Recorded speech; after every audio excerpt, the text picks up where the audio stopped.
নামাজ ছেড়ে দিয়েছো, তওবা করো, মাফ করে দেবো। জেনা করেছো, তওবা করো, মাফ করে দেবো। আকাশ সমান গুনাহ করেছো, তওবা করো, মাফ করে দেবো। আল্লাহু আকবার। শুধু তাই নয়, আল্লাহ বলেন, বান্দা যখনই তওবা করবি তোরে আমি পছন্দ করি। এত গুনাহ করার পর তুই যখন আমার সাথে তওবা করবি, আমি তোরে পছন্দ করি। শুধু তাই নয়, আল্লাহ সুবহানাহু ওয়া তাআলা বলেন, যারা মুতাতাহহিরিন, যারা পবিত্রতা অর্জন করে, আল্লাহ তাদেরকে পছন্দ করেন। আমরা পবিত্রতা অর্জন করি কি দিয়ে? উযু দিয়ে। বলেন কি দিয়ে? উযু দিয়ে।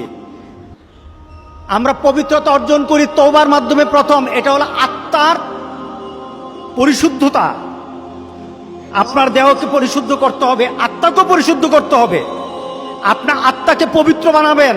আত্মাকে পবিত্র বানাতে হলে তওবা লাগবে। এটা পানি দিয়ে হবে না, মাটি দিয়ে হবে না। আপনার আত্মাকে যদি পবিত্র করতে চান তাহলে তওবা লাগবে। কি লাগবে? তওবা।